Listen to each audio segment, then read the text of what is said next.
नमस्कार, मैं श्वेता आपका न्यूज 100 लाइव टीवी में स्वागत करती हूं। तो चलिए रुक करते हैं आज की प्रमुख खबर पर। आदिवासी समन्वय समिति के संयोजक लक्ष्मी मुंडा ने डीलिस्टिंग के मामले का घोर निंदा करते हुए कहा कि आयोजनकर्ता खुद डीलिस्टिंग के लिस्ट में है। उनका कहना है कि संविधान के अनुसार कोई भी बालक व्यक्ति अपनी इच्छा से कोई भी धर्म को मान सकता है। उन्होंने कहा कि आदिवासी हमेशा नेचर मानने वाले हैं और प्रकृति पूजक हैं और उनसे जो नेचर और प्रकृति को नहीं मानने वाले हैं उनको डस्टिंग किया जाना चाहिए। जनजाति सुरक्षा मंच के ऊपर निशाना साधते हुए श्री मुंडा ने कहा कि जब आदिवासी सरना धर्म कोड की मांग कर रहे हैं तब संगठन चुप्पी साधे क्यों थी, और कुर्मी लोग आदिवासी बनने की मांग कर रहे थे तब संगठन कहाँ थी। छत्तीसगढ़, मणिपुर, मध्य प्रदेश में जब आदिवासियों का दमन हो रहा था उस समय यह संगठन कहाँ था। आदिवासियों की जमीन ली होती उसमें भी संगठन चुप रहती है। झारखंड, उड़ीसा, छत्तीसगढ़ तमाम जगहों पर आदिवासियों झूठे मुकदमे में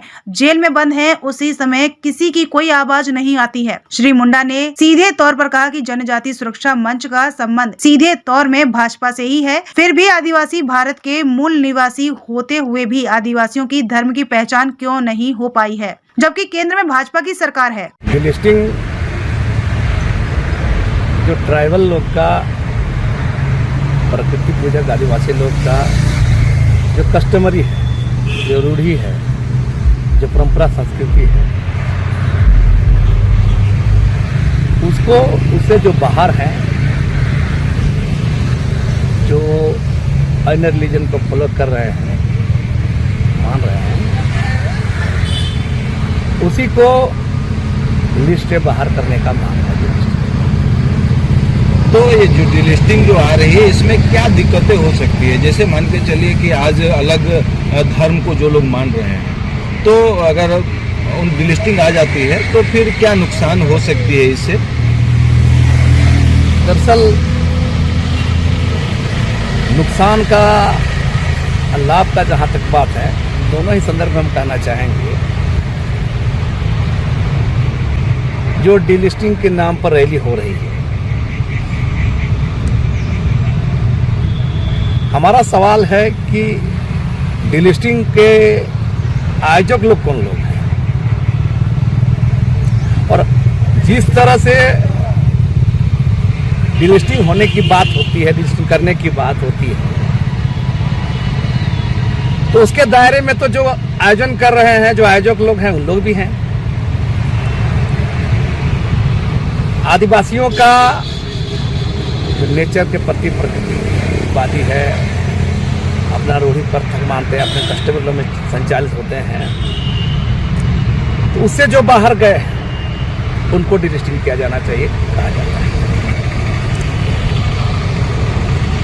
लेकिन मेरा सवाल है कि भारत का संविधान क्या कहता है? भारत का संविधान कहता है एक बालिग व्यक्ति कोई भी धर्म स्वेच्छा से मान सकता है।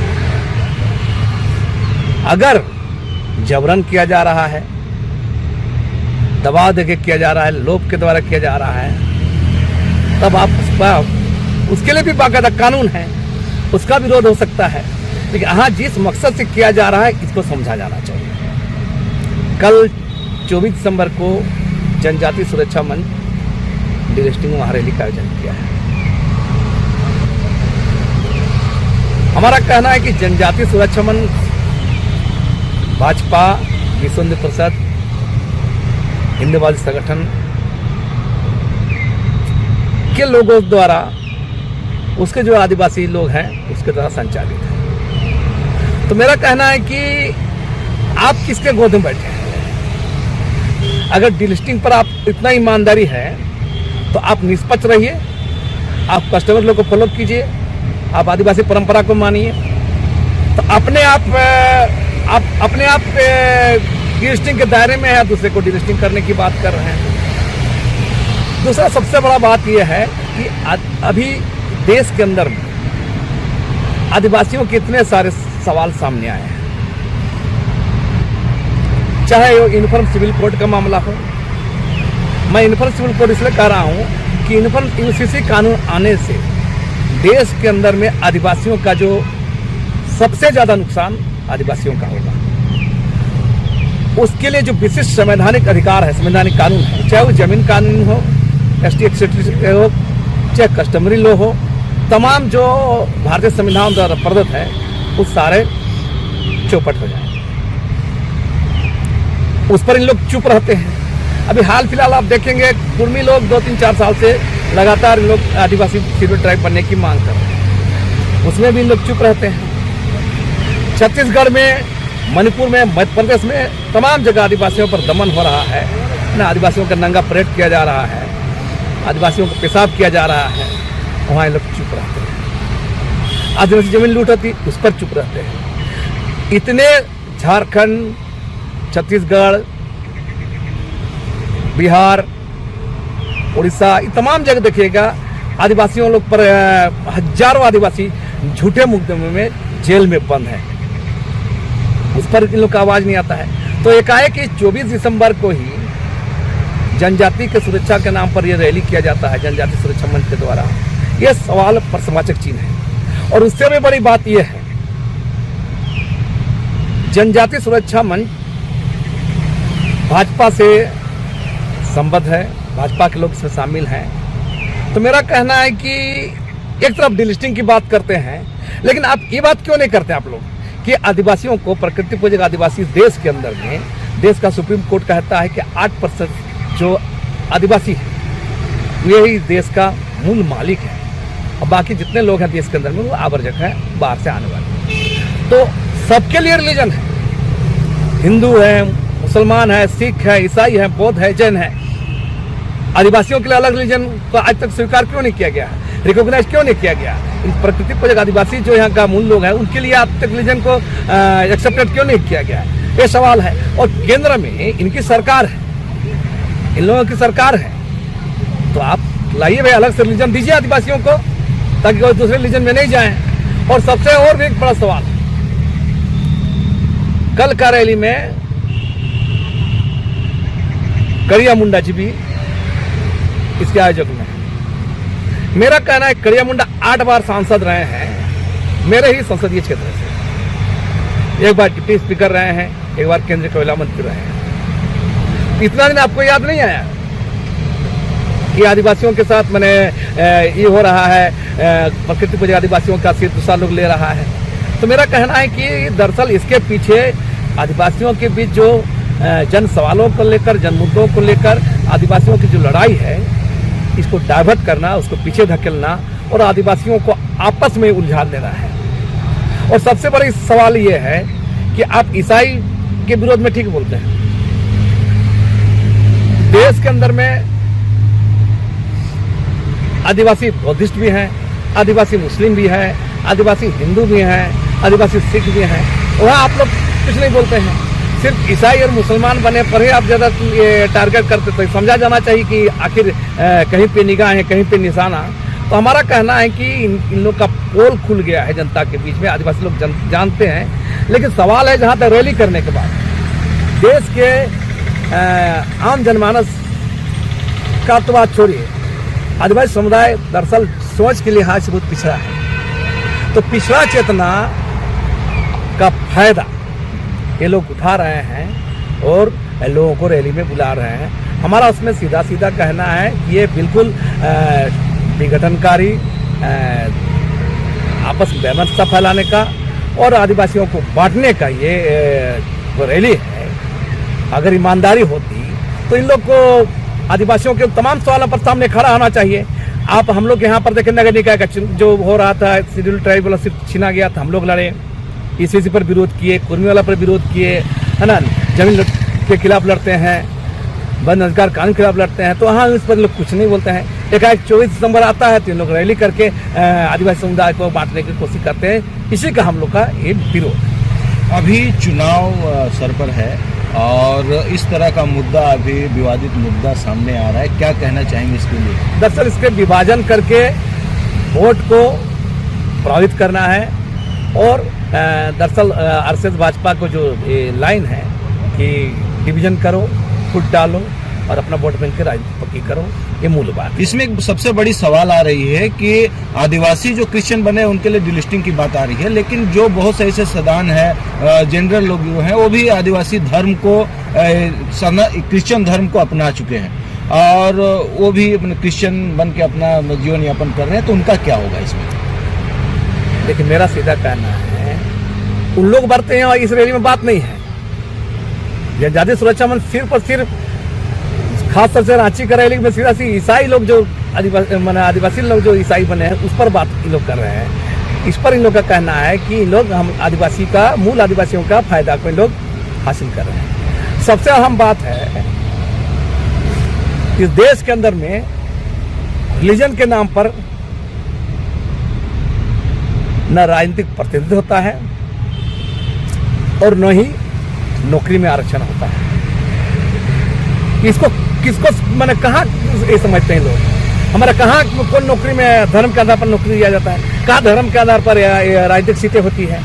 तो मेरा कहना है कि दरअसल आम जनता का जो पिछड़ा चेतना है लोग जानते नहीं है, इसी का फायदा उठा करके आम जनता को, आदिवासी समुदाय को, भावना को उभार करके लोग रैली में ले आते हैं। यही सवाल को लेकर मैं कह रहा हूँ कि इतना बड़ा अगर ईमानदारी है तो आदिवासियों का अलग रीजन के लिए रैली करे। जो लंबे समय तक सरना कोड की मांग किया जा रहा है, आदिवासी के लिए अलग रीजन की मांग किया जा रहा है, इस पर रैली क्यों नहीं करते हैं लोग? तो एक तरफ आप सरना कोड आदिवासी रीजन पर बात नहीं करिएगा, दूसरा आप डिस्टिंग रखिएगा, तो ये अपने आप विरोधाभास है और ये आम लोगों के अंदर आदिवासी समुदाय को बांटने का एक कोशिश है, तो जिसका यहाँ पर हम लोग भी इस रैली के से विरोध कर रहे हैं। तो लक्ष्मी जी, आप एक चीज बताएं कि आज जो डिलिस्टिंग की बात है जिसका आप लोग विरोध कर रहे हैं, तो आप लोग का सुझाव क्या होना चाहिए सरकार के प्रति? दरअसल ये सिर्फ सरकार की बात नहीं है।